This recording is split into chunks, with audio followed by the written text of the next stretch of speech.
It is my honor to serve as co-chair of the ASEAN-Russia Commemorative Summit alongside President Putin as we mark 35 years of a partnership built on mutual respect, shared interests, and a steady conviction that cooperation, not confrontation, is the surest path to peace. I wish to express our deep appreciation to the government and people of the Russian Federation for their generous hospitality and for the excellent arrangements that have brought us together here in Kazan, a city where civilizations have long met, mingled, and enriched one another. It is a fitting venue for a gathering that is itself an exercise in bridging distances, both geographic and cultural. 35 years ago, Russia's participation in the ASEAN ministerial meeting in Kuala Lumpur planted the first seeds of what has grown into a strategic partnership of genuine consequence. The principles that guided those early steps, mutual respect, sovereign equality, and the commitment to peaceful cooperation enshrined in the Treaty of Amity and Cooperation, remain as relevant today as they were then. They are not merely historical anchors, they are active guides for the work still before us. As we mark this milestone, the Philippines would like to highlight 3 priorities that should animate our cooperation in the years ahead. First, peace, security, and stability.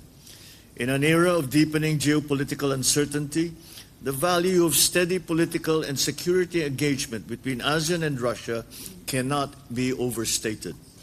Transnational threats such as terrorism, illicit trafficking, cybercrime, and online scams do not respect borders, and neither can our responses. We must strengthen practical cooperation on maritime security and counter-terrorism, reinforce our collective resilience in cyberspace, and develop the institutional habits of anticipation rather than mere reaction. Second, a more dynamic economic partnership. Our trade and investment ties have grown, but they have yet to reach full potential.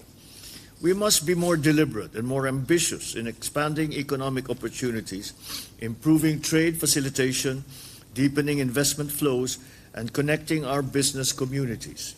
Food and energy security deserve a particular attention, as these are the foundations on which broader stability rests. Our economic cooperation must also be inclusive. Our micro, small, and medium enterprises must have a place in this partnership, and our cooperation must extend into the emerging sectors that will shape tomorrow's global economy. And third, perhaps the most enduring, is our people. Scholarships, student exchanges, academic partnerships, tourism, and the arts. These are not peripheral to our relationship, they are at its living core. The connections forged between our peoples outlast any summit declaration and carry our partnership forward in ways that policy alone cannot do. We must continue to invest in these bonds, placing our youth not merely at the receiving end of this cooperation, but at its center, as the generation that will ultimately decide what ASEAN-Russia relations will become. Your Majesty, Excellencies, colleagues, guided by our chairship theme, Navigating Our Future Together, the Philippines approaches this summit not just as a ceremony of commemoration, but as a renewed call to action. 35 years is a foundation.